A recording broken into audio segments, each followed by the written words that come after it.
Dragon Slayer is an academy that exists in the video game our boy loves to play the most. The game has this typical setting where you strive to become a prominent slayer and serve humanity by eradicating the menace from this monster-infested realm. By defeating monsters and completing various quests, you can upgrade your in-game character to a force that can rival the gods themselves. And that's exactly what our boy likes about his game. He's been grinding his ass off and raising his heroes to unprecedented heights. After literally raising 1,000 NPC students to S rank, the system prompts him with a special quest, an exclusive quest only he has been able to access so far. With the quest tagged as EX rank, it goes without saying that the loot he's going to gather from this quest will be EX rank too. Sounds lucrative because he can enhance his heroes to EX level, especially since S rank was the highest you could go just until now. As soon as he starts the quest, he finds himself transmigrated into the Dragon Slayer Academy game. Unlike many transmigration stories, this dude isn't even shocked or confused about how the hell he got into this digital world. It's as if getting pulled into the games you love is something that happens every Tuesday. Regardless, he checks his stats, and as expected, his stats currently stand at 0. No skills, no traits, no equipment, literally nothing.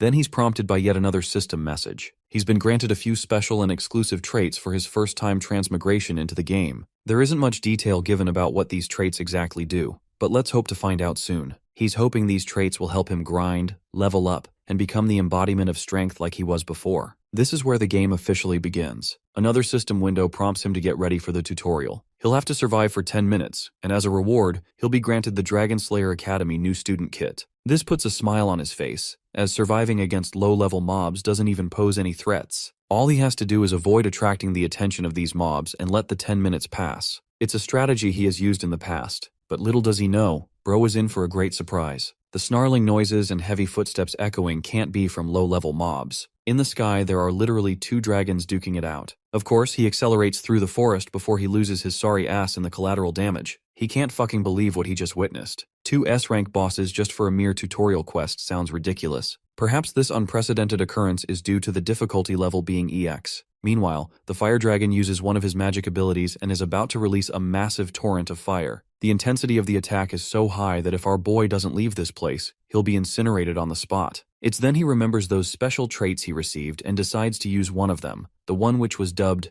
Copy. As the name suggests, Copy basically allows you to temporarily copy others' traits and skills. But to successfully copy a skill, you need to take a closer look at that particular skill. The second requirement to copy a skill is that you first have to identify the target's name and rank. But being the former champion of this game, fulfilling the second requirement isn't that hard for him. And without further ado, he copies the target's trait, known as Elemental Resistance. With the help of this Elemental Resistance skill, he avoids getting burned. It would be great if he could snag a skill too, but he currently can't use any due to lack of mana circulating in his body. Suddenly, he notices the wind blowing backward, all courtesy of this fire dragon who is about to exhale a massive torrent of fire. The other dragon, with electricity traits, is also preparing for a massive breath attack. Sensing the danger, our boy starts running in the opposite direction before he's gone for good. Breath attacks are the signature moves of dragons. Even with his elemental resistance, the risk of getting cooked alive still looms if he gets caught in the mess. As he's running away, both dragons unleash their strength, causing a massive blast. By that time, the 10-minute countdown has run out, resulting in the completion of the quest before he got cooked alive. As a reward, he's been granted the Dragon Slayer Academy uniform, a student ID, along with a train ticket. For Tutorial 2, he has to board the train to find himself at Dragon Slayer Academy. The scene promptly cuts to the train set to depart for Dragon Slayer Academy. With the high influx of students enrolling, the train is jam-packed with no seats to spare. So one of the students with a katana asks a passenger to accommodate him in the cabin.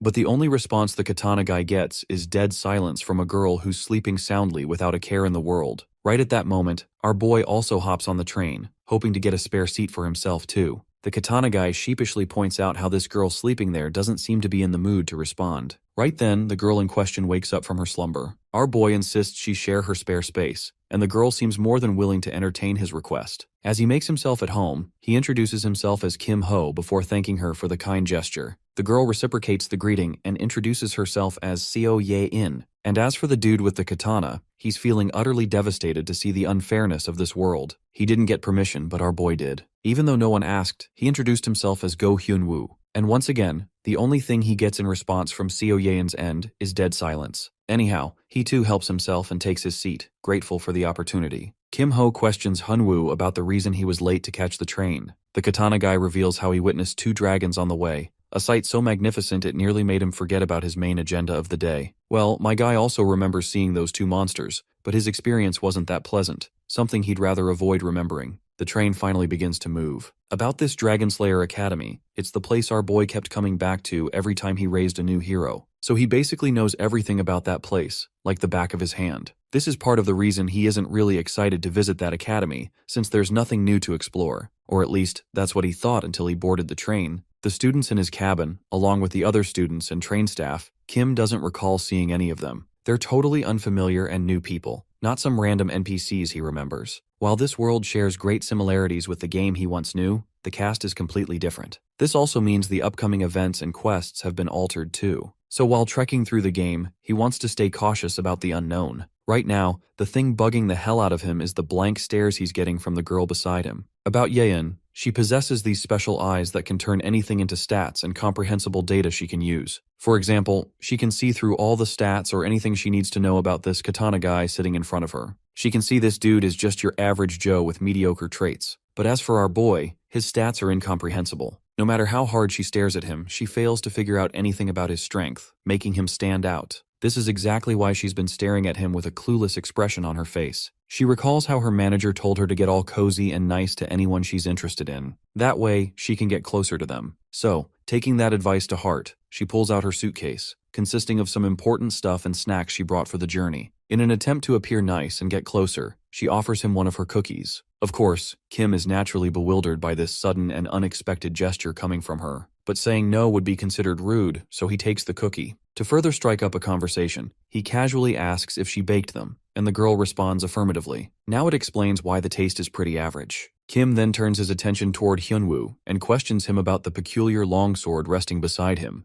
The katana guy takes major pride while revealing that this thing is a sacred relic belonging to his martial sect. The reason it's wrapped up like this is because he hasn't qualified to break its seal yet, so he's left it wrapped. Until the day he becomes worthy of this katana, he'll use this spare iron sword as a substitute. As they're having their conversation, a guy with blonde hair barges in impromptu. His upbeat mood and big smile totally alter the vibe of the cabin. He too stumbled here while looking for a place to sit. Kim doesn't particularly like noisy guys, and this particular guy seems kinda shady. He already knows this dude isn't here looking for a seat, so he wants him to reveal his true intentions. The suit guy feels a little awkward after getting his lies laid bare. He pulls a business card out of his coat and introduces himself as Shin Byung-chul. He sells errand services to his clients along with a bunch of other services an average person would require in their day-to-day life. He promises to find you anything, for the right price of course. Our boy expresses his skepticism, but this snake tie continues to preach the good about his services. Kim has already seen through this shady dude who's running this shady business under the radar. Even now, this dude is being chased by the authorities for promoting his illegitimate business around.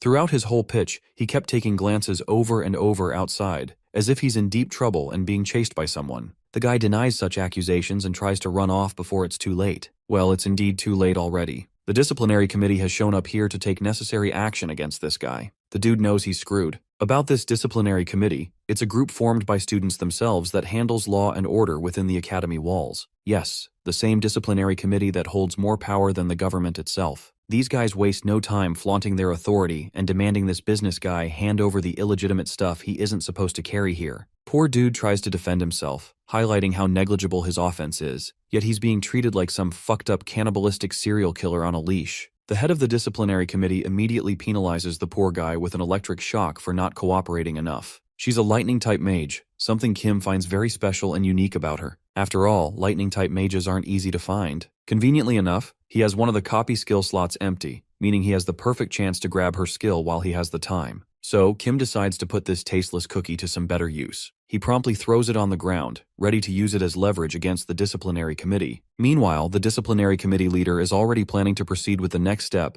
now that this shady dude has once again refused to cooperate. The only option she has left is to subdue him forcefully and confiscate everything from him. She throws a bolt of lightning shaped like a hummingbird, ready to penetrate the poor guy's body. When it looks like this dude is going to get screwed, my guy extends his hand and grabs that lightning attack before it can hit the target. Of course, that leaves the disciplinary lady in absolute awe. My guy, meanwhile, appears out of the cabin complaining how the commotion caused by the disciplinary committee had him drop his lovely cookie. The lady has no clue what this clown is on about. While my guy has already succeeded in his main agenda, he has acquired her lightning attribute magic skill, known as Hummingbird. Our boy talks about the loss of his beloved and most treasured companion a man could ever ask for, a cookie. With the cookie's life ruined, he blames the annoying student council members for ruining his day as well. One of the council members doesn't take his excuse lightly and thinks it's a ridiculous reason to try and interrupt them. Korean Jesus over here apparently wants to throw hands and threatens to harm our boy. In response, Hyunwoo reaches for his sword as well, stating that if they're gonna do this the hard way, then he won't hesitate to treat them accordingly. With both parties at a stalemate, we get a basic shot of them glaring at each other, to see who's going to make the first move. Deciding to resolve things diplomatically, the leader of the council stops her impulsive subordinate and offers a free dessert coupon for Kim Ho's invaluable loss.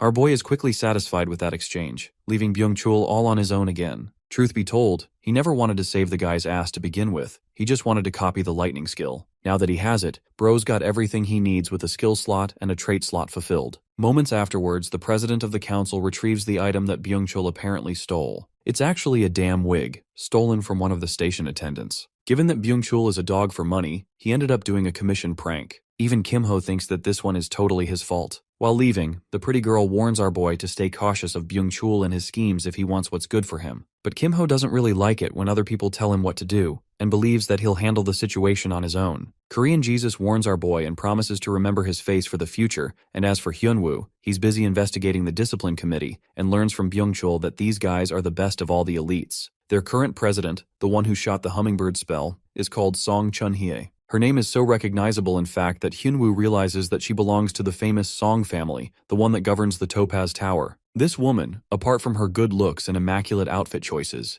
isn't someone to be messed around with. Her grandpa is the Thunderlord Song Gyeong-yoon, and let me tell you what, I don't even know the guy, and I already feel sorry for Chun-hee's future boyfriend. As for the background on the chumps that were following her, they're not exactly some randoms either. Among them is Jo Byok, a notable student of the Fist King. Then there's Han Soman, an excellent student of the Sword Empress herself. Finally, there's Gaeum Yohan, and even though I'm mocking the dude, he's actually the lone heir of the Golden Lotus Pavilion. After running an introduction to the committee members, Byung-chul thinks that it's time for him to head out. With him gone, Hyunwoo curiously turns to our boy, addressing the whole cookie sacrifice ordeal that he pulled off. It strikes him as strange that Kim Ho would risk himself in a fight over a single cookie. Revealing the truth, Kim Ho states that he actually came in to check on the epic lightning magic used by Chun-hye. This explanation surprises Hyunwoo, because he did see our boy stepping in to block the hummingbird spell, which leads to Kim Ho quizzing his knowledge of the spell. Brainstorming for a minute, Hyunwoo reflects that he hadn't seen a usage of the spell ever before, and even having caught a visual demonstration of it,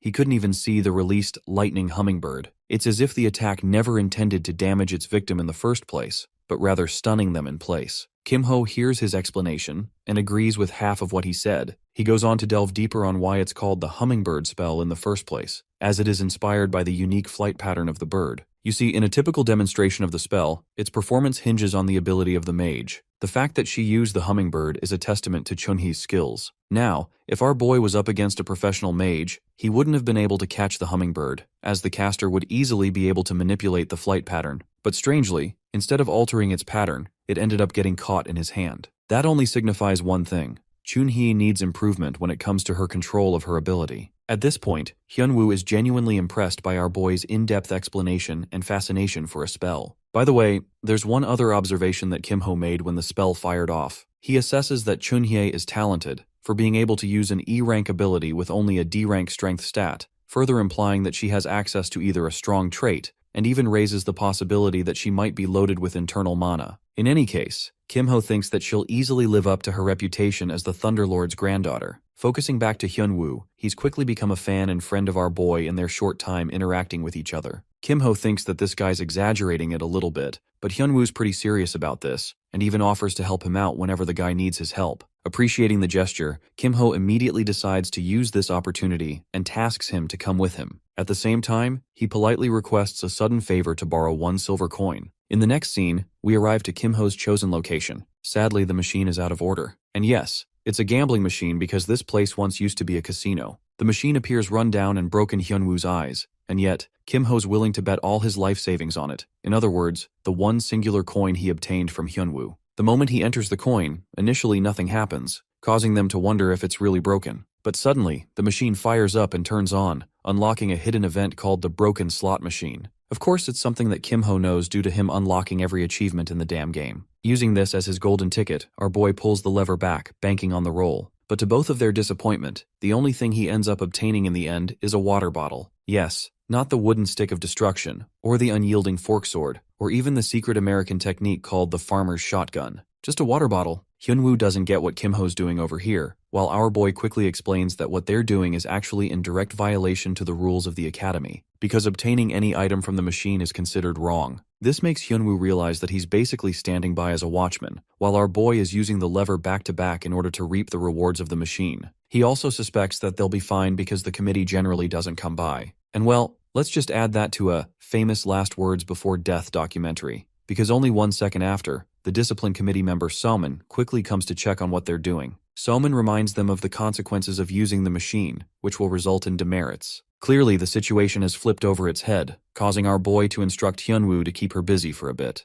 The cute girl also reminds Kim Ho's accomplice that he's going to get punished too for helping a student violate rules. But to her disappointment, Hyunwoo genuinely doesn't mind facing the consequences. In fact, he unsheathes his blade, intrigued to test his abilities against the student of the Sword Empress. Soman also decides to get ready for the battle, and learns about his name. Without wasting time on any more introductions, Soman lunges into the battle with a powerful initial thrust. Her heavy attack is blocked by Hyunwoo, who then initiates a counterattack. However, Soman evades it without any trouble. After maintaining some distance, Soman channels some energy into her weapon and bolts ahead with incredible speed. Taking to the air, she uses her entire body weight for a downward strike. The force of her attack is so heavy that Hyunwoo uses both his hands to block it. Kim Ho's also watching the fight unfold, realizing that Hyunwoo is severely lacking when it comes to internal energy, hindering his performance in the fight. At the same time, our boy doesn't want things to get over too quickly because he's here for the full show. Gesturing his hand towards the swordsman, Kim Ho supplies an amplification spell, boosting the swordsman's magic core from grade E to grade C. However, this buff has a time limit of 1 minute and a cooldown period of 1 hour as well. This singular minute is the deciding factor for Hyunwoo, who is still struggling to keep up with the impressive Soman.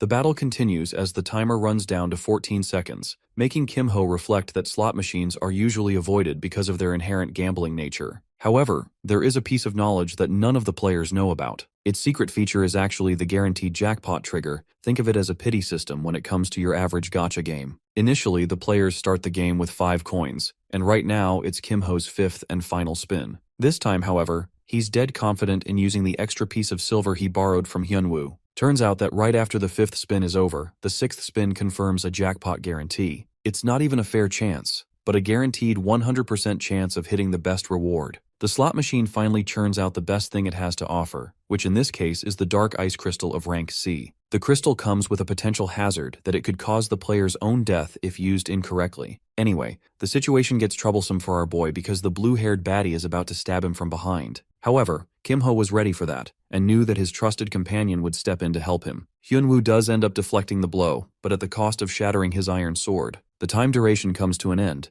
but to Soman's shock and horror, this man literally drinks the dark ice crystals even after reading the warning sign. Right away, the system initiates a status of frozen on his body. As you can expect, bro starts choking out, like that one satisfying scene where Joffrey gets poisoned in Game of Thrones. But interestingly in our boy's case, the frozen status keeps applying and removing itself, causing an unending loop. And only 1 second later, Kim Ho rises like nothing even happened, stunning both the committee member and Hyunwoo. Shortly after this scene, Hyunwoo asks about what he consumed from the vial, to which Kim Ho responds that it was a mana-replenishing elixir. Let's talk more about the unique 6th spin of the slot machine. Upon usage, it releases the dark ice crystal, but this thing is seriously lethal for most beginners that come across it, resulting in a horrendous death. It's so deadly that a piece smaller than a fingernail is enough to freeze your entire body into a statue. Basically, think of it like Medusa's petrification ability, but this time, you're consuming your own demise. As deadly as it may be, Kim Ho outlines that he's the exception to the rule. Why? It's because of his S-rank elemental resistance, you know, the one trait he obtained from the S-rank dragon in his tutorial quest. Because of that, his body has now entered a never-ending loop of applying and removing the frozen status,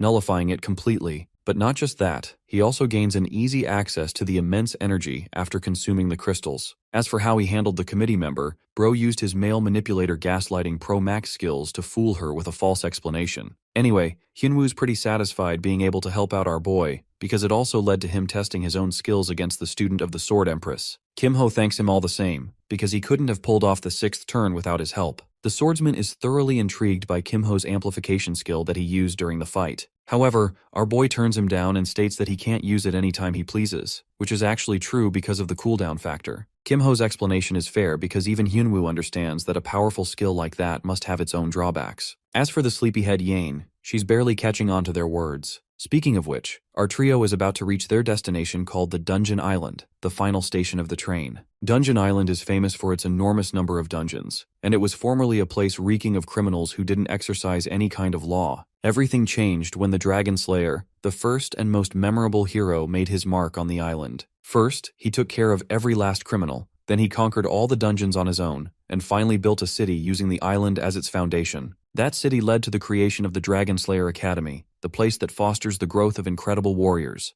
Arriving at the institution at last, Hyunwoo is amazed by the attitude of the crowd. The place is filled to the brim with many different students coming from all walks of life. Unexpectedly, the trio ends up bumping into Chunhye, the committee leader, who wants to see our boy back in her office. The scene cuts to the meeting in the committee room, a place of interrogation that is notorious for being so frighteningly life-changing that anyone who goes inside never returns the same. The interrogation kicks off with the committee testing his body for a checkup after he consumed the crystals. Of course, nothing comes up because the frozen status is no longer there. It leads to the committee doubting the legitimacy of the forbidden item in the first place. The interrogator Sehun, who is also the head of the interrogation department, makes it clear that if he dares to disobey the council, he'll get punished properly for the consequence. Even though no one got hurt this time around, they're not going to be lenient with our boy if he ends up here a second time. With that, the meeting concludes, much to the disappointment of the council leader. The thing is, the entire situation seems sketchy from start to finish. They don't understand our boy's intention to even use the machine if he wasn't aiming to obtain the forbidden item. And then there's the fact that the kid consumed it in front of their eyes.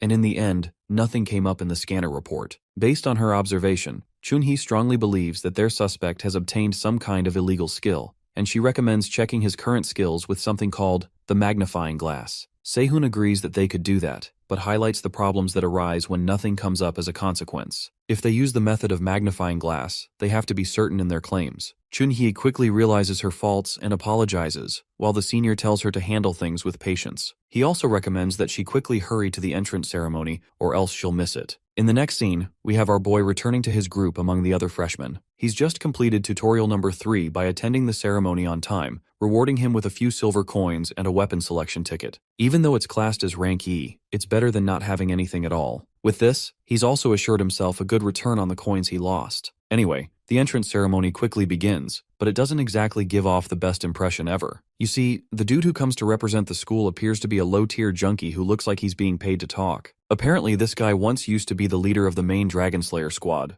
Because of tradition, the principal of the academy is always selected among the retired heroes who served on the front lines. Back at his prime, this same dude held a fancy-ass sword and stood at the top among other heroes. So aside from his looks, the guy is pretty cracked. Hilariously, he's infamous for being rejected by a certain saintess, and some suspect that it happened recently as well. I think I finally understand why bro looks like the way he does. He's battling the almighty friend zone. Anyway, the principal starts off by welcoming the new students of the academy. He talks about the academy's foundation, which, as its name suggests, is to create heroes to defeat dragons and help nurture them to become proper dragon slayers. The first hero of their time emphasized the word slaying, because he sought each of the students to understand the importance of becoming one. Kim-ho understands that this is supposed to be a welcoming announcement, but goddamn, the yap session is so long and cumbersome that half the students are falling asleep. I'm gonna go ahead and do you guys a favor by skipping the unending announcement dialogue. We get to the part where this man finally comes to the end of his announcement. The announcement concludes, and the only person excited like a puppy is none other than Hyunwoo, who finds it a meaningful experience, while any normal person like our boy couldn't stand it one bit.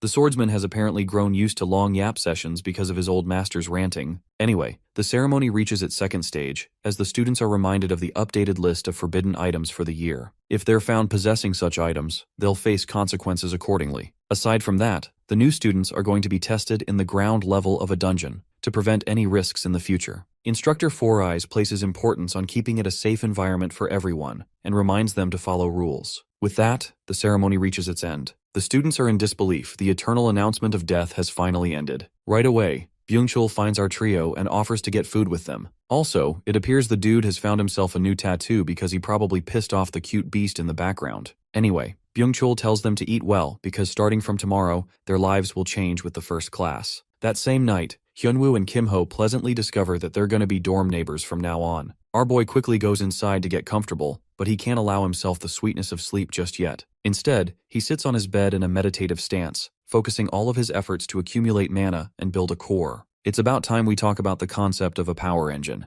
To use any skill that requires mana, one needs the use of a core. In reality, our boy has never crafted one before, but because he's played this game more times than he can count, he knows the theoretical aspect of it. Plus, he's already imbued a dark ice crystal with his mana, so that's pretty good for him too. The perspective cuts to Hyunwoo, who also appears to be in a meditative position, analyzing his fight against the incredible Soman. She has been his real opponent for a long time, and though they were both holding back much of their strength during the duel, the result would have been a lot harder to conclude in a real match. In reality, when Kim-ho came up and buffed the swordsman's core, he allowed this guy to survive much longer than he should have. In other words, Hyunwoo thinks of our boy as a master. It's the impression that remains constant in all of his interactions with Kim-ho. Not only does this guy maintain a calm composure, but he also has a sharp head on his shoulders to see through any situation. That's why Hyunwoo is at a crossroads and wonders if he can really trust him and ask for his help. However, he quickly comes to the conclusion that it isn't right to make it a transactional relationship with his first friend. Instead, he prioritizes helping himself with his own abilities. And that leads us to the next day at the temporary classroom. The students are all gathered here chatting about,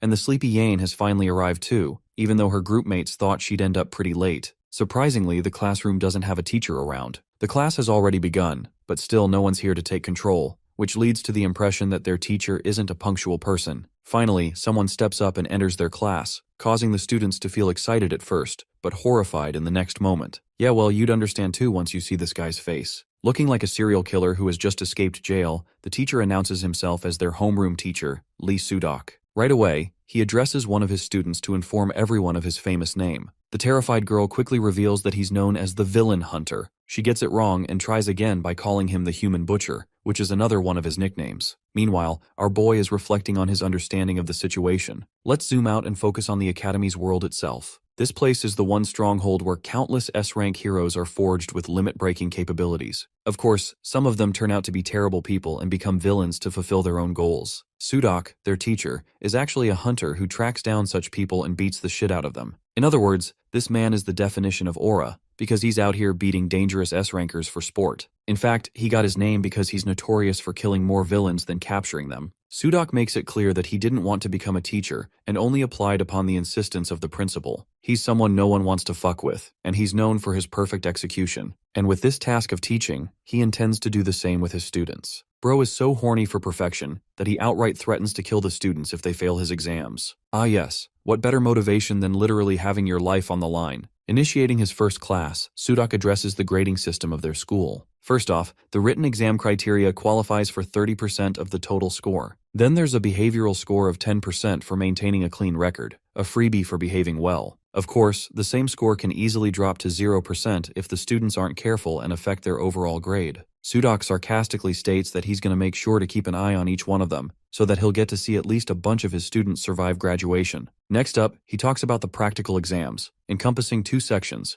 dungeon quests and player versus player matches. As the name implies, the students will be tasked to conquer dungeons and then face off against each other for a score. The ranking criteria for this will be rated relatively to the other students. Long story short, with 3 sections encompassing 90% of the score and the attitude section containing the last 10%, the overall evaluation reaches a total score of 100. With the scoring criteria resolved, the teacher wastes no time taking his freshmen to the arena. Here, there's already multiple matches going on. Remember what Byung-chul felt so excited about yesterday? The player matches is what he meant. The rules of the match are known for changing from time to time depending on the setting. For this specific event, the rule is classified as a death match, and not a literal one. It just means that the duel will go on until one person's health bar hits 0, or if they're incapable of continuing the fight. They can also surrender, and there's a total time limit of 5 minutes for each battle. If neither fighter can resolve the duel in a set duration, the match ends in a draw, or reaches its conclusion via a judge. Byung-chul also states that the participants will face off against 3 random opponents from the same year, netting them a total of 300 points for every victory scored. But what about the cost of losing or drawing? To that, Kim-ho quickly states that there isn't any negative marking, but no one's going to get a participation reward for it either. Suddenly, a system notification pops up, alarming him of a subquest mission through the placement exam. Our boy is required to participate and score at least average results in the exam, which means beating one of his opponents. If he successfully completes the quest, his reward is an extra copy slot. To be honest, it's a pretty convenient quest according to Kim Ho's standards, because one victory and an average score in the dungeon conquest isn't difficult to obtain. However, something even more important to his attention is actually the opportunity to learn about the skills of the other students. Because here, he'll be able to spot exceptional talent which he can later use in his quest to create X-level heroes. If not that, he can always copy their traits or skills to his own advantage. Just a few moments after his thoughts, the announcer calls our boy's name alongside his opponent to step to the battlefield. Right away, Kim Ho sees the scarlet-haired beauty representing the Ruby Tower, who specializes in flame magic. They're known for their high-damage firepower, which is also the reason Kim Ho loved maining them back when he played the game. However, right now this girl's about to become his test subject for the upcoming 5 minutes. By the way, she's a bit disappointed going up against a dude with zero reputation surrounding his name.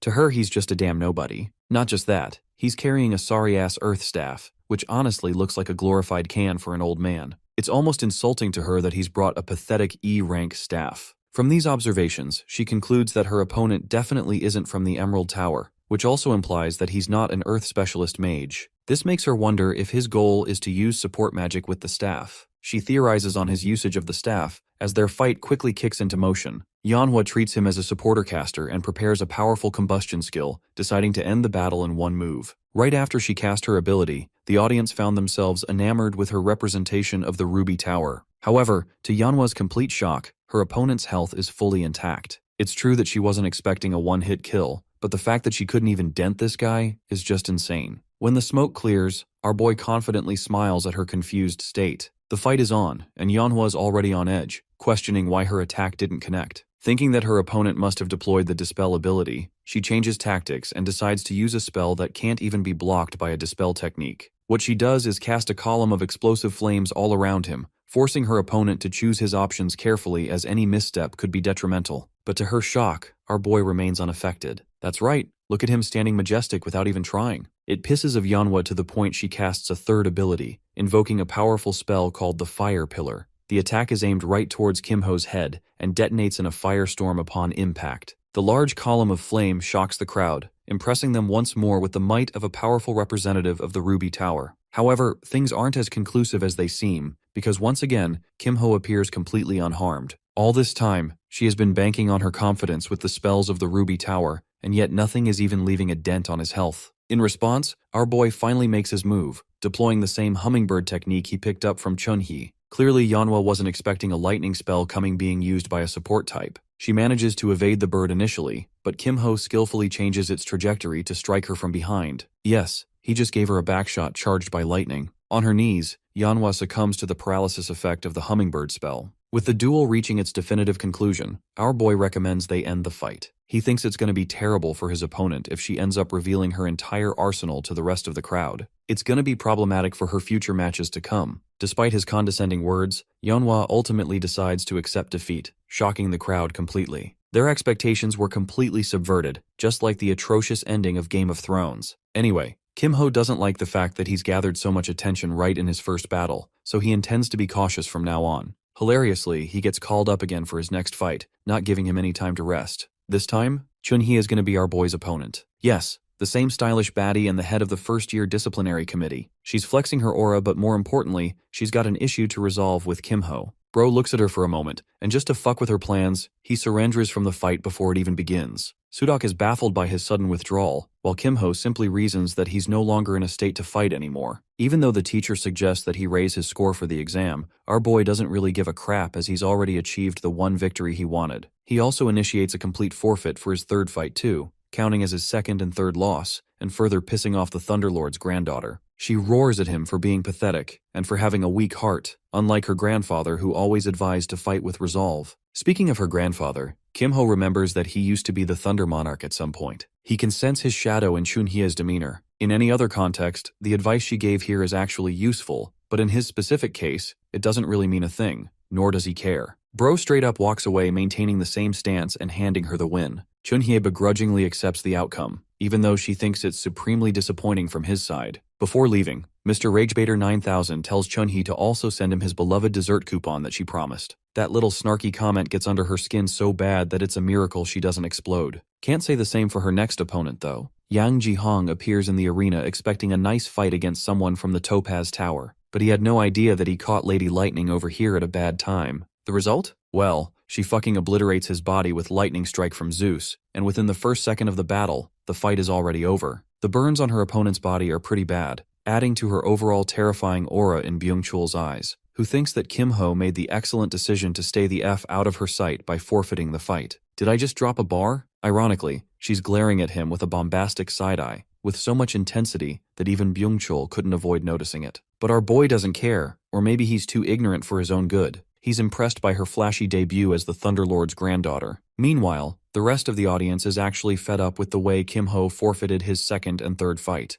They're starting to think that dumb luck is the only reason he survived against Manhwa, and it's exactly the kind of perception that our boy wants his image to be. So while shit-talking is usually a bad thing, in his case, it's a positive thing. Anyway, Chunhye is queued up for her third and final fight, but only this time, she's up against the beautiful Seo Yane, also known as Korean John Wick's daughter. To everyone's surprise, Yane ended up as a gun duelist. This fight is building up to be something worth watching, because gunners typically have a unique advantage when it comes to facing off mages. People are starting to think that maybe Chunhye will lose this duel after all, but our boy thinks that it's too uncertain for now, so they'll have to let things play out. To make it even more fun, Kim-ho is happy to place a bet to determine the victor for 5 silver coins. Being the greedy little rat that Byung-chul is, he immediately accepts the bet. The fight between the resolute granddaughter of the Thunderlord and the mysterious and emotionless duelist officially kicks off. Yane seizes the advantage by firing off numerous shots via her amplified bullets. As expected of Chunhye, the girl quickly blocks the bullets with little to no difficulty. Things are going just as expected in the eyes of Kim-ho, because he fully understands that Chunhye's mana pool is exceptional. What she does next is conjure up numerous hummingbird spells. The birds are advancing their way to Yane, who is still focusing on shooting her shots. The gunner manages to evade both of the birds, but just like our boy, Chunhye commands and controls the birds to alter their trajectory and attack Yane from behind. Unfortunately, she gets swiped across her face, stunning her immediately and knocking Yane to the ground. Of course, it wasn't a direct hit, because if it had been, the stun effect would bring about the end of the fight. Still, Kim-ho says that it still slowed down Yane's movement. And with the first bird electrocuting Yane, it's obvious that she won't be able to dodge the next attack. So things are playing out exactly like our boy predicted, and will result in Chunhye's victory. But then comes an element of surprise. The badass Yane throws out a smoke grenade to confuse her opponent, causing the smoke to blind her vision. It's an interesting tactic that surprises Kim-ho, because any other grenade wouldn't have landed against Chunhye.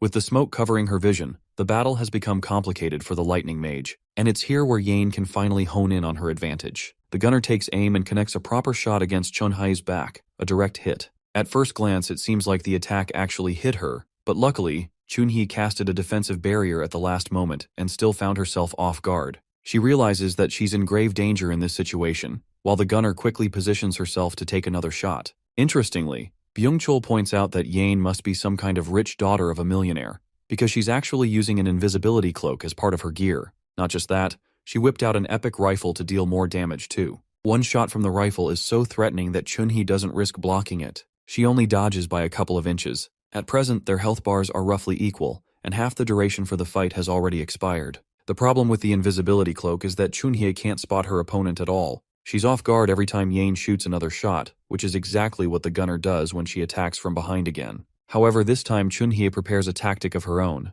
Thanks to her barrier, she's able to track down the mana bullet's exact trajectory, helping her narrow down her opponent's exact position. In the small time window she has, the determined lightning mage unleashes a wave of electricity on the ground, causing it to make its way to Yane, and forcing her to leap away. Despite having escaped the initial attack, she's in trouble because Chunhye has locked her sights. Then there's the fact that the gunner won't be able to dodge her next attack while in mid-air. The hummingbird quickly makes its way to Yane, stunning her with a solid direct hit. Unfortunately for Chunhye, the moment the attack connects is exactly when the time duration runs out. Even though Yane flops to the ground with a lower health bar than Chunhye, the fight is over. Byung-chul is shocked while Kim-ho appears unsurprised, because after seeing the committee leader's skill, he can confidently say that no one can best her in a direct flight. By default, because Chunhye has more health, she is ruled as the victor. At the same time, he finds Yane's abilities to be rather impressive to have lasted this long. As for the bet, poor Byung-chul ends up losing and surrenders the coins, but he wants to place another one right away to gain back the money.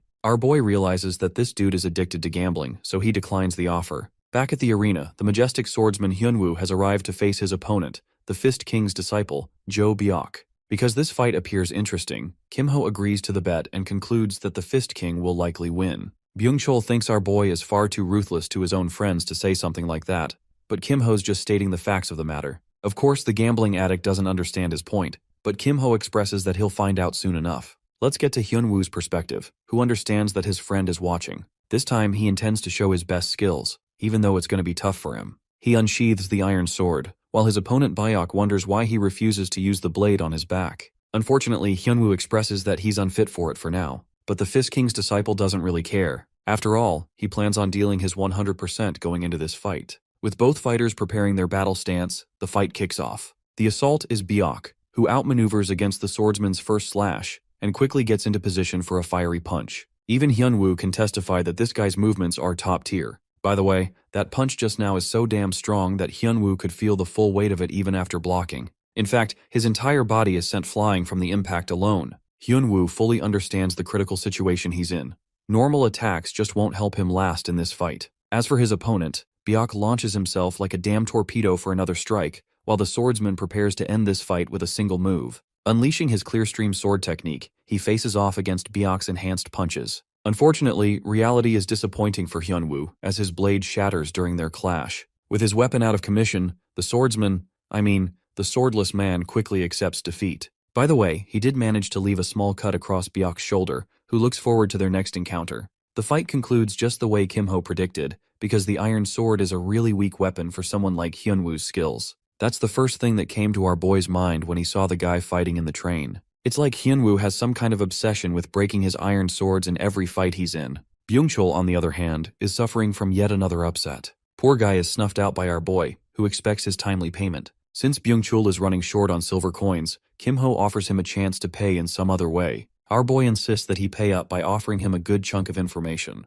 Later that day, they share lunch together, because the announcer revealed that there'll be a raid placement exam after the break. The trio sits together, while our boy grows impatient with this numbskull eating so slowly. Byung-chul wraps up his sandwich and asks what he wants, causing our boy to inquire about the top performers from all four factions. Byung-chul doesn't care about sharing this much, believing that this kind of information isn't that special to begin with. Let's talk about the four major factions and what they represent. Aside from the Student Council, which is the official group of the Academy, there are four major factions. There's the Muram Alliance, the Guild Federation, the Magic Tower Society, and the Knights Order. I'm not gonna lie, that's like 4 different manhwa universes jam-packed into one school. As for the leader of each faction, there's the majestic grandson of the Sword Saint, who commands the Muram Alliance, Mo Young-jun. Next up is the Ruby Tower's representative, who holds command over the Magic Tower Society, Hong Yunhwa. Yes, the same girl who was helpless in her fight against our boy is actually a prominent member of her society. Thirdly, we have the Guild Federation, ruled by Druid Park Nari, who is famous for her tiger-striped cat.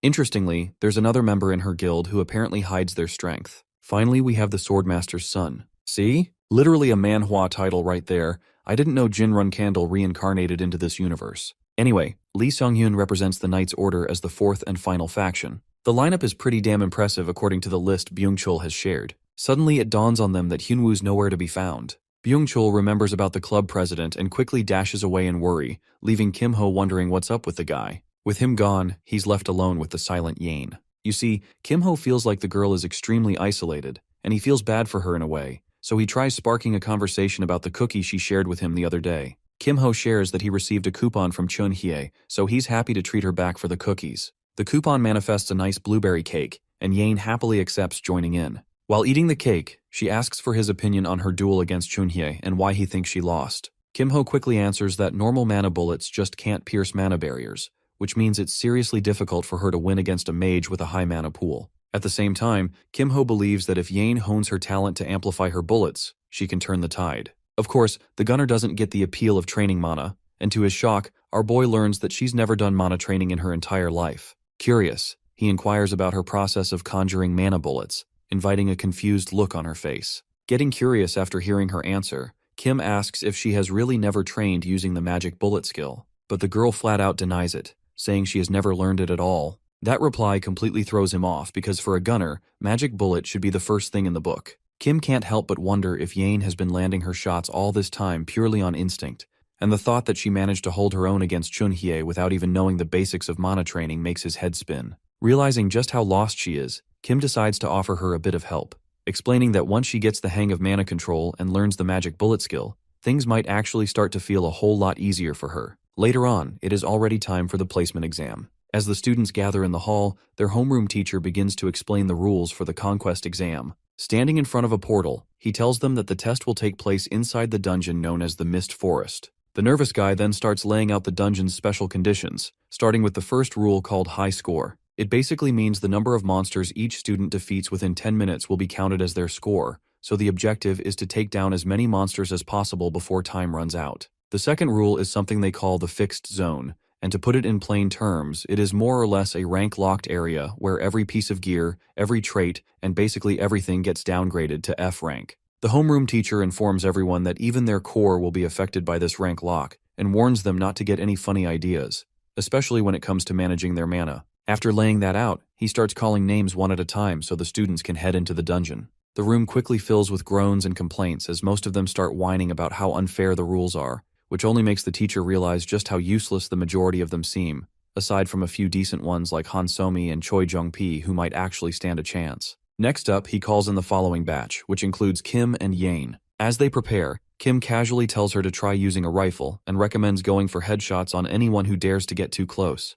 Meanwhile, Chunhye can't help but find it strange that some guy who is not even a gunner is busy giving out tactical advice like he's some sort of expert. After that, they split up, and Kim steps into the dungeon alone. It's been a while since he last visited this place, so he takes it as a chance to test just how much stronger he's gotten. As the timer begins, he wastes no time and takes down a goblin who clearly thought his little ambush was clever enough to work. In the Mist Forest, monsters spawn wherever they want, making things tough for students who aren't used to the chaos. But like with every system, this dungeon isn't without its flaws, and Kim knows the biggest one lies in its fixed patterns that tend to repeat. Thinking back on the goblin's position, he figures it might be part of what's called the C pattern. With that in mind, he readies his short blade and throws it right on cue, nailing an ogre straight through the eyeball and into the skull. For a second, he wonders if he even needs a staff anymore, and grins as he casually picks up the fallen monster's weapons like they're just handing out loot. From there, he starts stacking up points like crazy and dives into the fight without holding back. While he's on his rampage, two trolls think they've found the perfect target and charge at him, but things don't go their way at all since Kim doesn't even flinch. Just before heading out, Kim remembers that there's a replay feature and quickly deletes the footage, knowing that if the system ends up syncing the monster behavior with his exact moves, it could land him in some serious trouble later. With barely 3 minutes gone, he already has more than enough points to complete the subquest requirements and figures it's best not to draw any extra or unnecessary attention. As he steps outside, he spots Yane walking out looking completely drained and mumbling about how tough it was in there. Seeing Kim come out so early makes the homeroom teacher recognize him as the same guy who once chose to forfeit a PvP match, and now here he is again, not even lasting the full 10 minutes. In his mind, he scoffs at what he sees as a weak mentality, and silently mocks the idea of someone like Kim ever becoming a dragon slayer. But that judgment shifts real quick when he checks the ranks and realizes Kim has already made it to the mid-high tier bracket. The fact that someone reached that level in such a short span seriously messes with his expectations, since it's the first time he has seen anything quite like this. Deciding it's worth keeping a closer watch on this kid for now, he calls up the next group of students, which includes Hyunwoo and the rest. Kim then checks the leaderboard and notices that even the top talents like Lee and Moyoung-jun seem to be sitting around Han Somi's level, which makes him wonder if maybe Hyunwoo could actually pull ahead, and right then, it happens. Hyunwoo takes first place with the highest score, proving he's not just riding on luck. Impressed by the result, Kim praises his friend the moment he steps out, but Hyunwoo quickly shifts the credit, saying it was all thanks to Kim for letting him reset during the PvP match. Of course, not everyone's thrilled to see them succeed, and a few people nearby throw some passive-aggressive comments about Kim, but Hyunwoo starts getting riled up while Kim casually winks at him, signaling him to ignore the noise and save the energy. When Kim asks if the test is done, Hyunwoo points out that Chunhye's score hasn't shown up yet. Meanwhile, inside the dungeon, Chunhye is clearly struggling as goblins surround her and she barely manages to slow them down. Just then, she remembers what Kim said to Yane about aiming for the head and decides to try it herself, channeling her mana into one solid point while drawing her bow for a heavy shot. In the end, her score ends up being pretty low, and as it flashes in front of everyone, she gets flustered and mutters under her breath about how unfair it is to show her score like that. The homeroom teacher then calls off the exam and announces that the results will be out tomorrow, telling everyone to rest up till then. Right after dismissing the class, he heads straight to the computer guy without wasting a second and demands to see the replay from Kim's conquest exam. The guy tries pulling it up right away, but things take a turn when he realizes the replay wasn't saved at all. That clearly doesn't sit right with the teacher, so after a bit of digging, they end up finding out the obvious truth that Kim had deleted the footage himself, which definitely raises suspicions. He knows if our boy kept going at the rate he was going, he would easily go over 2,000 points soon. At first, he thinks that it is possible he is one of the apostles of the evil lord who infiltrated the academy, so it would be smart to quietly prepare countermeasures against him. Four Eyes asks him if he should report the case to the principal, but the homeroom teacher decides to observe for a little longer because if they don't present solid evidence at once, he thinks Kim will go underground and become even harder to catch. As he walks away, Lee concludes if our boy really is an imposter, he will reveal his true colors soon enough. Meanwhile, at the cafeteria, our hero along with Hyunwoo and Yane grab some coffee. It seems they have gathered at the cafe to make sense of the really confusing booklet they got over a nice cup of coffee. Our boy tells Hyunwoo to bring out his student ID and check the points. He explains that the number he sees are available points that act like currency in the academy. He continues that points can be earned from dungeon quests as stated in the book, and although they can be used to buy items or services, they can also buy recordings that can be accessed right before a student leaves the dungeon, including replays of other students. As he shows off the replay of Soman, he buys for 100 points. Seeing the recording of the blue-haired girl accessible so easily leaves Hyunwoo completely speechless. Kim says since Hyunwoo has a solid score, his probably sells for a lot of points too, and that's exactly what happens. As Hyunwoo watches in surprise, he gains 300 points from people buying his dungeon replays. Kim's buddy immediately realizes that is actually really bad because other students can analyze him and discover his weaknesses. He tells Hyunwoo that although he got lucky due to special rules inside the dungeon, everyone will find out soon enough he has a really weak core. But because of how much points are worth, the gamble is worth it. Then, our hero reveals that there is a special training room where the mana is dense, so it allows him to cultivate and grow faster. Hyunwoo shoots out of his chair in amazement that such a place even exists, but Kim tells him not to get too excited because there are strict conditions on entry. Hyunwoo quickly guesses that it probably costs an arm and a kidney, and he confirms it costs a whole 500 points for only 6 hours. It doesn't take long for his buddy to realize that if he goes there daily, he's going to be more broke than the homeless people on the streets. So his friend asks if there's another way, and our boy excitedly tells him they can buy the season pass, which is given to the top clubs, meaning they would have to steal the spot from someone like Moyoung-jun in the swordsmanship club, which seems pretty impossible. So Hyunwoo is quick to give up, but Kim lets him know he can hook him up in return for a favor. With a sly grin, he says he wants Hyunwoo to dive into the deep dungeon once he is strong enough, and explains that it is a deadly place compared to the mist forest they just went to. Without any hesitation, Hyunwoo confirms that he has a warrior spirit, so there is absolutely no doubt he will take him up on the offer. Hearing that, Kim tells him to grind as much as he can, saying he will somehow get the season pass for him in 2 weeks. After that, he heads to the workshop to make another sneaky deal. Inside, he sees a shut-in busy in the dark who asks him to state his business. Our boy politely greets his senior and says he would like to join the Magic Engineering Club, so the guy asks him why he came straight to Workshop 4 instead of 1, and he says that the people from Workshop 1 sent him here, really pissing the senior off. The guy straight up tells him to say what he wants and leave instead of annoying him. As he turns around, Kim notes that his senior has a B-rank magical engineering skill and happily copies it without any respect for consent. After that, he looks around in search of something, and the moment his eyes land on it, a sly grin flashes across his face. He grabs a shiny blue cube and asks his senior if it's valuable at all. The man says that it's pretty useless trash because it's so complex no one can replicate anything like it. So our boy asks him if he can have it and says he feels bad taking it for free, so he offers to trade it for a catalyst reagent in return, because even though the item isn't exactly a big deal, it is something an engineer always needs. Just like he planned, the senior happily trades it and tells him to stay silent about their little deal, and my guy smiles on the way out watching the fool celebrating, thinking he just exchanged a catalyst worth 1,000 points for what is basically trash. Suddenly, an optional quest shows up for Kim, and he quickly presses accept even though it is a big hassle, but what most people don't know is that the reward for the trashy quest is the S-rank item called the Cube of Life. As someone who has raised 1,000 S-rank characters in the past, he goes to the Mana training room because he knows an exploit on how to make the item without going through the painfully annoying quest line. Using the amplification skill to upgrade his copied B-rank magic engineering to S-rank, he starts solving the 10x10 Rubik's Cube within a mere 60-second time limit. Normally it would take around 3 days to solve, but he manages to make some serious progress within just a single minute. After that, he fully locks in and grows his core through 1 full hour of focused meditation, and keeps following it up with 1 minute of cube work on repeat non-stop, because he has to get the Cube of Life before Friday to be in time for a very special event. The next day in class, he is surprised to find Yain arriving early while Hyunwoo is weirdly late, but he is quickly distracted by Yain's surprise dinosaur cookie attack. While our boy is absolutely enamored by her crunchy dinosaur cookies, Hyunwoo finally shows up, and he asks him how it went in the special training room. With a big wholesome smile plastered on his face, Hyunwoo says it was amazing and he believes he will get a breakthrough in no time. Hearing that, Kim promises to get the season pass as soon as humanly possible, while Yane gets crippling depression at him calling her adorable bear cookies dinosaurs. Then their homeroom teacher enters the class and announces that the battles will be held in the arena moving forward, and the time limit will be increased to 10 full minutes, so they better use each moment smartly. He also explains that every first year must complete 3 matches within the week, and their score will be heavily decreased if they refuse to take part.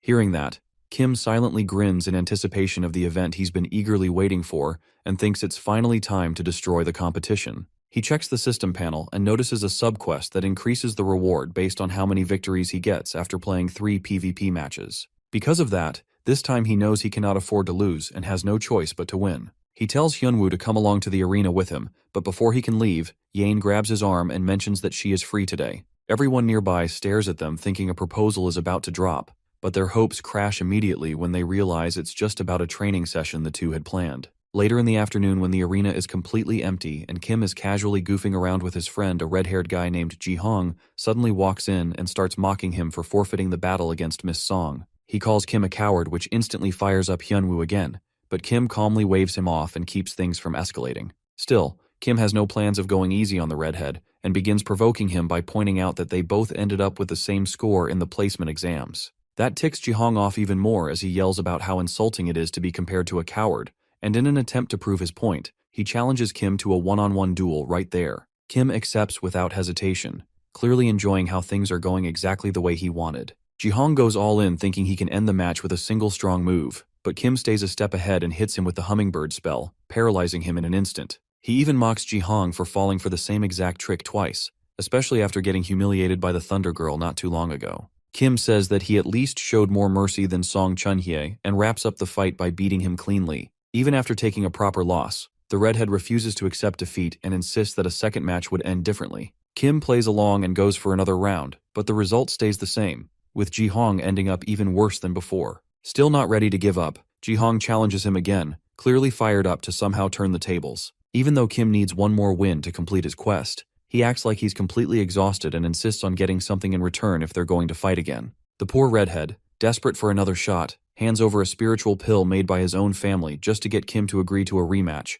only to be defeated the exact same way yet again. This time, the beating finally knocks some sense into him, and Ji-hong admits his loss, even apologizing for all the rude stuff he said earlier. He tells Kim he was wrong to call him a coward and says he misjudged him, but Kim casually tells him to keep acting like he's a coward for now. While the request seems a bit sus, Ji-hong ends up agreeing without pushing any further. Once he's done stacking up his 3 wins, Kim checks in with his friend and finds out that Hyunwoo has also managed to secure 2 victories. Hyunwoo says he still has one more match to go and tells Kim to head off first while he wraps things up. Kim then makes his way to the Mana training room where he starts working with Yane, patiently teaching her the basics of magic bullets and helping her grow stronger. The girl turns out to be a fast learner, and the way she picks up everything leaves Kim genuinely impressed. Their training keeps going until it's finally her turn to fight, and she walks into her match against a green-haired guy named Kwak Ji-cheol. The guy tries to get clever by using the terrain to stay hidden, but Yane just smiles and takes him out like a bird on a wire, securing herself a clean and easy win.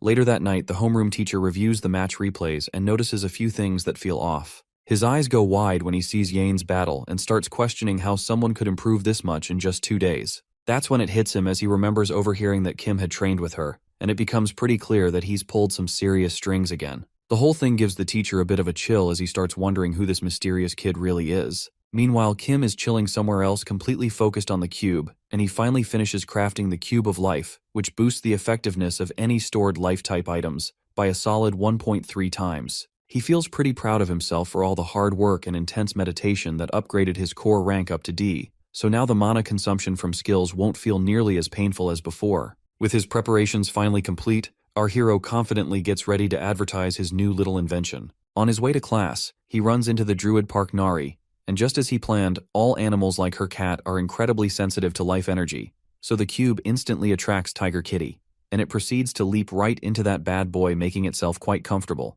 Nari apologizes for her overly curious cat being so pushy and politely asks it to come out, but as a druid she instantly senses the rich life energy emanating from his strange invention. Right then and there, Kim tells her he has to go, so it would be great if she could take back her cat more clingy than his ex. Intrigued by the mysterious cube, Nari asks him if he is from Class 3, and after that she finally takes her leave while still apologizing, resulting in a major success in Kim's quiet mission to grab the Nature Club's attention and snag that precious season pass. Then, he gets fully ready for his long-anticipated main event. Later in class, the teacher is reading off some boring lecture, but he intensely waits for just one more minute until the event is triggered. After class ends, the students begin unwinding and chatting around, when suddenly a deep red aura shines brightly, and a pulsating orb appears out of absolutely nowhere. Lightning erupts from the mysterious orb and strikes every student in the room, but their panic is short-lived as it disappears just as fast as it came. At first, they think nothing really happened, but as they begin to notice numbers printed on each other's foreheads, our hero instantly recognizes this as the surprise inspection known as the ban wave. It uses some fancy sci-fi magic to detect whether students possess any inappropriate toys or illegal items in their inventory and locks them away. Our hero is genuinely surprised at the horrifying screeching sound it makes, while Yane and Hyunwoo stand undisturbed like nothing strange happened at all. He then looks at some lame guy panicking while checking his inventory, and calmly walks up to him to ask if his club president happened to tell him today was inspection day. Still, the guy cries out that he doesn't have anything technically illegal, but what he does have are things no man should ever be caught carrying. So, our boy casually offers to give him a little help. He seriously doubts if Kim can really do anything, but the moment Kim takes the item back, he desperately begs him to save him, and swears he'll do whatever he says in return. Hearing that, our boy calmly makes it clear to the guy that he now officially owes him a favor, which the guy quickly confirms without hesitation. Kim then tells him to place any of his banned items safely inside the cube, making the guy suspiciously curious if it's actually safe. Hiding together under the table like two totally suspicious guys, our boy tells him to take it or leave it.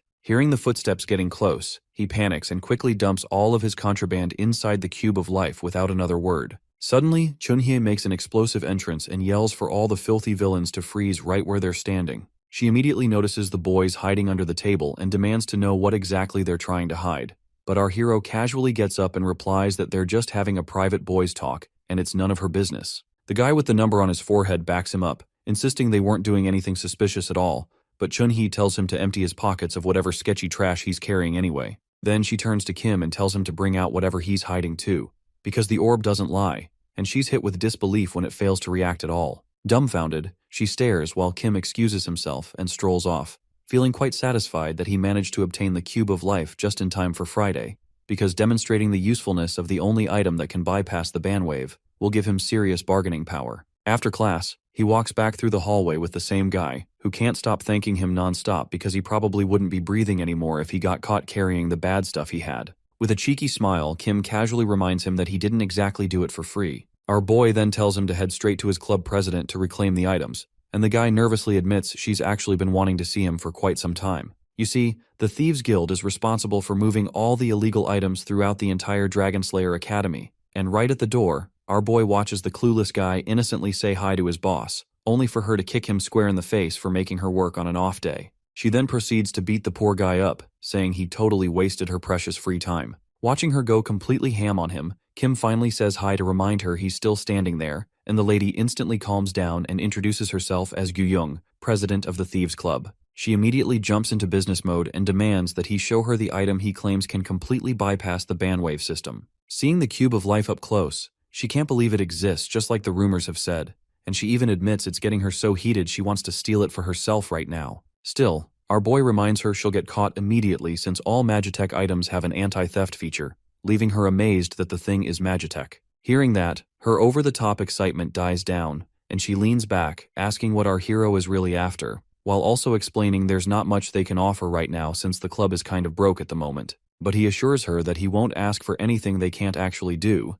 and then politely requests that she personally escort him into their temporary underground storage room for a little private business discussion. That instantly sours her mood, and she narrows her eyes, asking him if he's actually being serious, because the temporary storage room is the place where all the confiscated contraband gets dumped right after being caught by the ban wave. She explains it's usually screened within 1 week by the higher-ups, after which it all mysteriously vanishes to a place no one knows anything about. However, our boy calmly claims he already knows the president herself will be heading there in a day or two, so she asks him to just be honest if he is a lackey working for the disciplinary committee. He shrugs and lets her know that he's got nothing to do with that stuck-up bunch. In fact, he's on pretty bad terms with them. Hearing that, she says, While she is thankful for the help earlier, his current request isn't exactly something easy she can pull off without problems. Just then, he catches her completely off guard by saying he already knows the temporary storage is guarded day and night by members of the disciplinary committee, and that while breaking in is already tough on its own, getting out after the job is nearly impossible. That's exactly why he offers her a solid deal that she only needs to help him with getting out,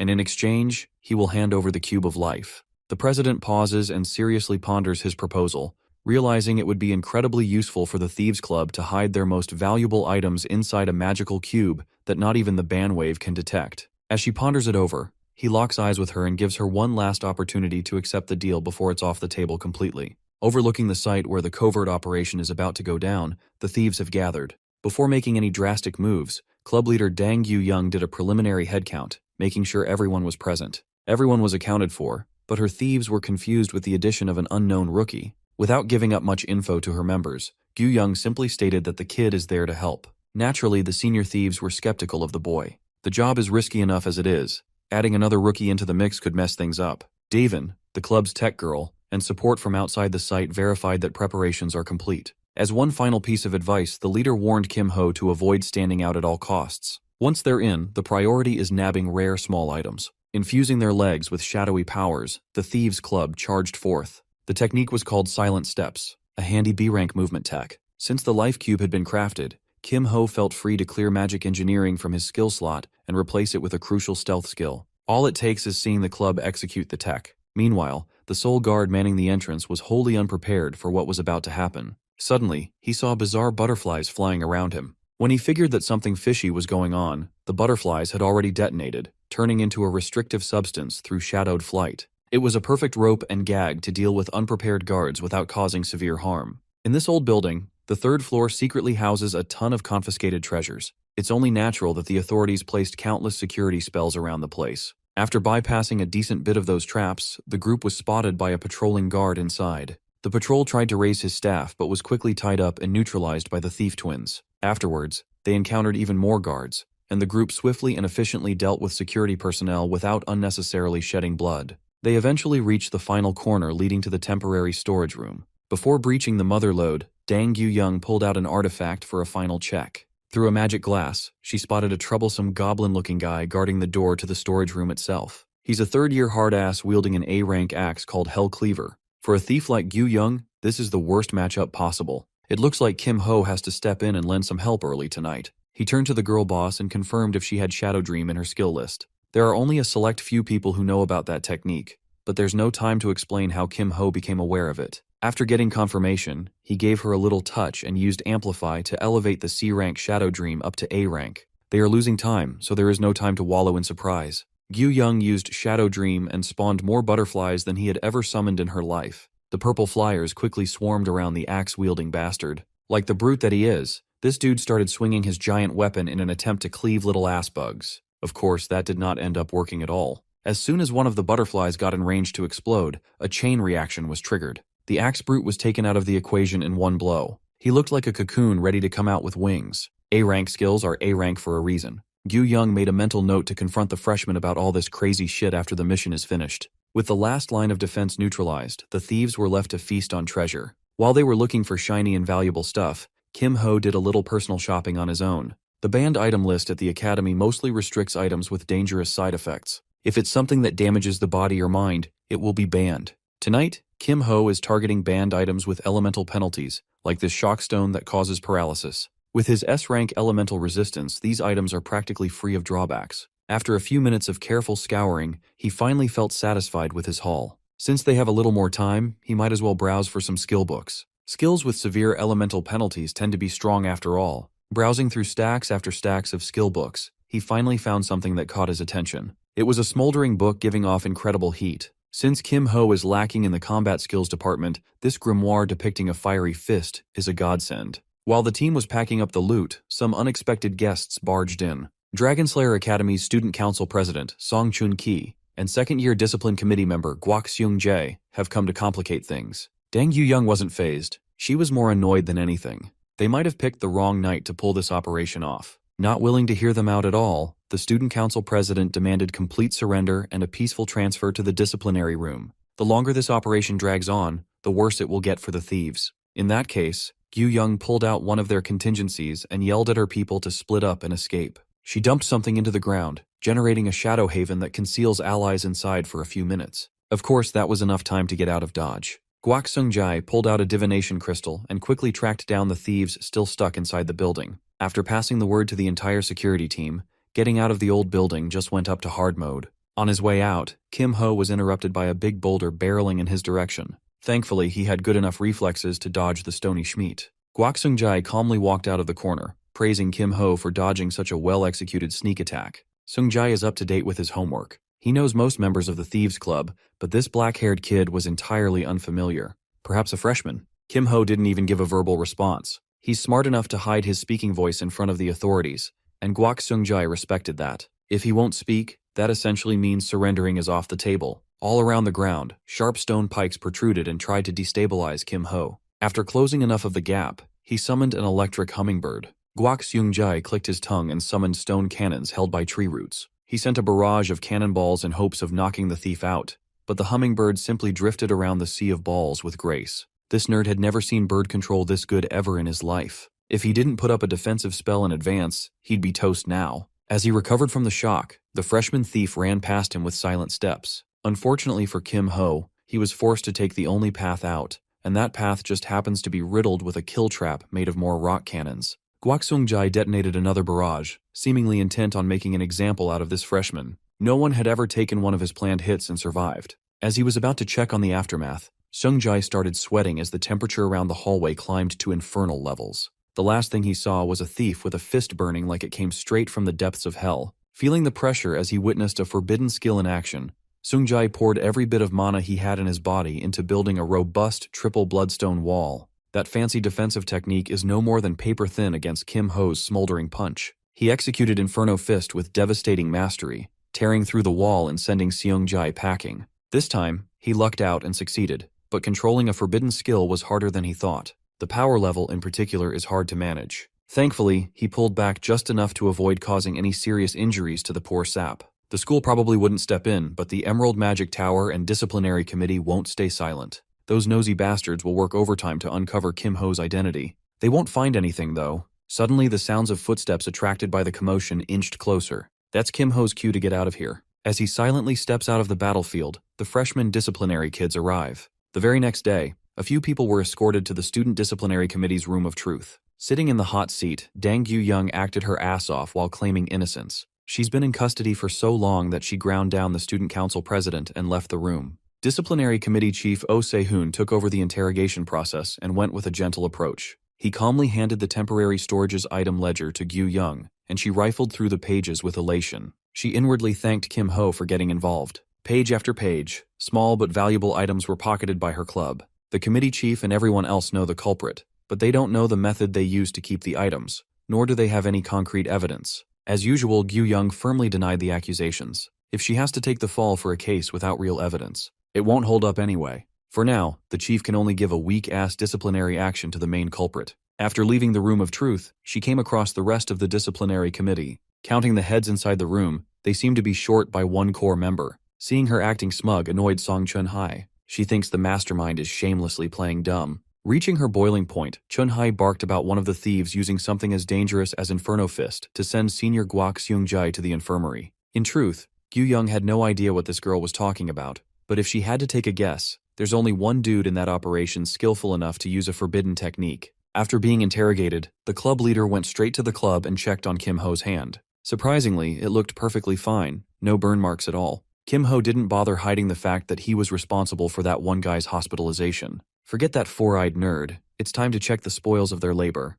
Looking at the plethora of treasures safely stored in the life cube, Gyu Young drooled in excitement. She had never seen a soup of pretty colors like this before. With this bountiful harvest, the deal should be considered fulfilled. Just as Kim Ho was about to leave, Gyu Young stopped him with a proper invitation to join the Thieves' Club. She promised to take care of the rookie if he lets her. Last night she saw arrogance and greed. In her eyes, this boy is the embodiment of a perfect thief. It might sound like an insult, but it's high praise coming from her. Either way, Kim Ho passed on the recruitment offer. He reckoned that this girl only wants him partly because of the life cube. He already has plans to sell this thing, though. More than anything, he needs special practice room season passes, about 4 of them. Besides, the immunity to the ban wave is just a bonus feature. The cube's real strength is its core ability. He promised to reveal the item description to her in exchange for a small favor. Kim Ho just wanted to plant some seeds by passing a message to the head of the Magitech Club. Some news about a freshman completing a 10 by 10 by 10 cube. Gyu Young agreed and was flabbergasted upon reading what Life Cube is really all about,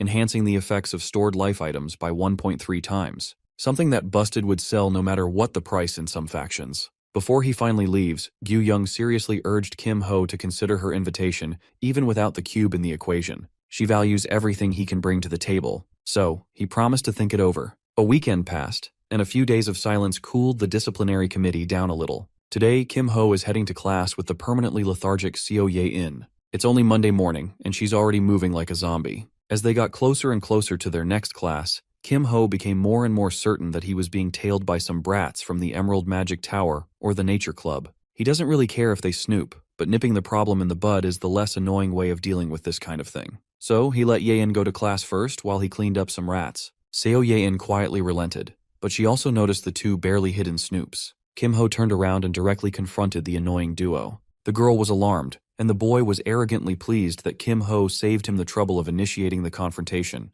He proudly claimed to be a mage from the Emerald Magic Tower. The blue-haired girl was much more polite with her approach, formally inviting Kim Ho to meet their leader. Of course, he firmly rejected such an invitation. If the tower leader needs something from him, the leader can come himself instead of sending lackeys. The boy was pleased that Kim Ho wasn't cooperating. Putting on a glove, he had been itching to hit someone to the batter in the message. In that regard, Kim Ho agrees. Without giving the rat a chance to finish his monologue, Kim Ho sent a hummingbird flying. Upon landing, it completely paralyzed the green rat, making him convulse uncontrollably. Miss Rat watched her partner quiver on the ground, not knowing what to do. If it's a fight they are looking for, Kim Ho is always open for business. Knowing that she's no match against someone as decisive as this guy, Miss Rat apologized for causing trouble. Judging by the hummingbird's movement, she could tell that this Kim Ho guy is a skilled fighter. She apologized and he turned around. At least one of the rats had enough brain cells to know when to quit. Miss Rat believes that the rumors about Kim Ho being a coward are nothing but a lie. Mr. Rat, on the other hand, believes that the Ho simply got lucky with a hit. He was already plotting his revenge when a magic bullet cut through the bullshit and hit the back of his skull.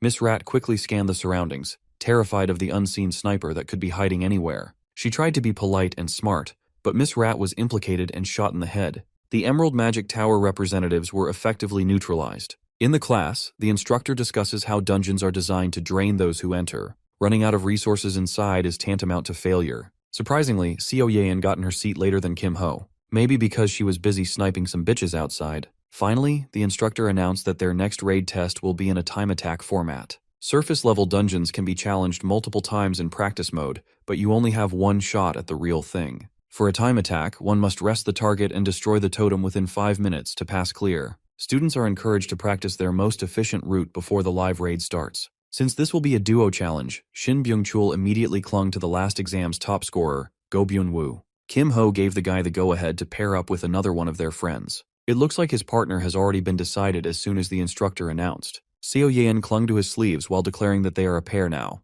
Just when you think Miss and Mr. Rat are done being punished, we turn our attention to the Emerald Magic Tower. Some smooth head guy with the power to control trees is pouring his anger and frustration on his lackeys. His brother, a disciplinary officer, was beaten by a thief after all. Smoothhead managed to control his emotions, dropping Mr. Rat before things could get out of hand. Sitting on his wooden throne, Smoothhead wallowed in his bad premonition. Emerald Magic Tower President Mok Jung-hwa plans to meet the infamous Kim Ho under the advice of the Nature Club's president, Ha Soo-yeon. The tower's reputation is in the gutter. Perhaps they could bounce back a little if they get their hands on that weird cube. Jung-hwa plans to take it as payment for insulting Emerald. Hearing the boss's plan, Mr. Rat spoke out of turn and volunteered to be deployed once more for a chance to redeem himself. He insisted that he was just careless the first time around. Jung-hwa is open to giving him a chance for redemption, but failure would result in expulsion from the club. Even with such stakes, Mr. Rat confidently took on the mission. Just to be safe, Mok Jung-hwa agreed to lend Mr. Rat a golem to help crush that enigmatic freshman. While schemes are cooking in the Emerald Tower, our boy is running around the Goblin Swamp alongside Seo Ye-in. This is their first practice run, just a trial to get a decent feel for the time attack trial. To earn both the top reward in solo and duo dungeons, the system gave Kim Ho under a minute to clear both tests. The solo dungeon won't be a problem since he could go all out there. The duo assessment is a little trickier. If he taught Seo Ye-in the fixed pattern of this goblin-infested swamp, speedrunning would be a breeze. However, giving her a cheat code like that won't help her grow naturally. She would benefit more from practicing her own rotations and routes. A few minutes of running and gunning later, the duo finally arrived at the flooded goblin's den, the swamp's boss. Before engaging, Kim Ho asked his partner if she wanted to go with dodges or full offensive right away. Beating a boss nets the team 120 bonus points. With such a tasty reward in line, how could you not risk it for the kill? Kim Ho got into the most optimal position to support Yein's DPS using the control that Hummingbird provides. Unfortunately, the boss monster was not dumb enough to tank an obvious attack with his body. Nevertheless, the Flood Goblin's attention was drawn, leaving Yein wide open for a clean shot with her rifle. Upon pulling the trigger, she hit the back of the goblin's bald-ass head. Her magic bullet doesn't have enough damage to pierce through and kill in one shot. If anything, it just made the boss more hostile and erratic. Madly swinging his sword, the Flood Goblin shifted his aggro onto the sniper. In such close range, the rifle's advantage is completely nullified. Even so, Seo Yein did not panic even for a second. She calmly raised her aim and pulled. Part of her confidence comes from her trust in Kim Ho, who always makes the right move at the right time. Using Amplify on herself, Hummingbird's rank has been raised from rank E to C for a limited time. As a result, the bird became bigger and more pronounced. Its voltage is higher, and the paralytic property is even more potent. With a completely stunned goblin in her sights, Yein lined up a brutal 5-meter shot. The practice run was a smashing success. Adding their kill points, time remaining, and clear bonus, the duo scored 649 points. They shaved their best time by a lot since the first run they tried, and there's still room for improvement. Before running it back, Yein asked her partner if he could demonstrate that magic shot technique again. After spending more and more time with her, Kim Ho realized just how competitive this girl really is. She's clearly annoyed that the goblin boss didn't fall when she had the first clean look. Since she wants to work on specific parts of her game, it would be better to head to the training center. In the shooting range, Kim Ho devised an extensive lesson on a skill called Discharge. As of now, the quality of his partner's mana shots is top-notch. However, she's merely using them as tools and nothing more, effectively wasting their potential. To demonstrate with an easy example, he shaped a magic bullet and pretended that his hand was a mana gun. This way, he was able to show a more detailed demonstration of the quick mana release with a perfectly timed snap. This is the core principle of Discharge. It's similar to shooting a normal mana shot, but grasping those minuscule adjustments could really change the technique and power drastically. Following his instructions, Seo Yein tried to emulate Kim Ho's finger gun demo. When she tried to send it forward, the bullet illogically fired backward. For a great gunner, she weirdly lacks all the basics. To lower the difficulty a little, they downgraded to just shooting mana shots instead of forming bullets. Seo Yein's assignment is to perfect her mana shot while Kim Ho grabs something to eat for dinner. As he was about to leave, she offered him a black card to use to pay for the food. Based on the luster on that thing, Seo Yein must be a filthy rich young lady. Upon arriving at the cafeteria, Kim Ho took advantage of the unlimited funds and got a little bit of everything. While he was ordering at the counter, that swordsman, Han Soman, noticed him from across the room. Song Chun-hai turned her head and bit the metal fork she was using in half. Composing herself, this is actually a perfect chance to confirm something that's been bugging her for days now. Running up to Kim Ho, she asked if she could see his hand for a moment. The unidentified thief who used Inferno Fist during the storage incident is still out there. Imagine Chun-hai's surprise when she heard that the thief was an expert with hummingbird skill, someone connected to the Thieves' Club. She happens to know someone who fits the criteria perfectly. Disguising her weird request as palm reading practice, Chun-hai was eager to check if Kim Ho had burn marks on his hand. He acted flustered, playing along with the girl's naive game. So he raised his hand and let Chun-hye observe and prod him as much as she wanted. When the first one turned up clean, she demanded to see the other one. After careful scrutiny, she found not a single sign of burn. She was in a daze and forgot to let go of Kim Ho's hands. She thought she had it all figured out. Now she's the one flustered while running away from the awkward situation. Deciding to tease her a little bit, Kim Ho demanded to know his fortune from the palm reading. More specifically, he wants to know about the future of his love life. Annoyed at his blatant rage bait, she yelled that he had some tough days ahead of him. Big time! While the rest of the committee is winding down, this headstrong girl is still hunting the culprits. Thankfully, Kim Ho played this interaction well enough to stave off further suspicion. The next day came, and the Kim Ho Yein duo is still at it again with a speedrun practice. This time, she opted for 2 pistols instead of one big sniper rifle. This way, she could barrage and blitz goblins with sheer numbers. After dealing with the small fries, it's finally time to bring out the literal big guns. As usual, Kim Ho took on a more supportive role by spamming hummingbirds as a stunner while Yein dishes out the lion's share of damage. This time, her shots weren't only crisp and deadly, they were powerful enough to tear through goblin weapons uninterrupted. Adding the remaining time, kill count, boss elimination, and clear bonus, The duo scored 728 points. After that clean performance, Kim Ho gave Ye-in the praise she deserved for perfectly integrating what she learned yesterday into her battle skills. For the first time since they met on that train, Kim Ho saw the sleepy lady smile.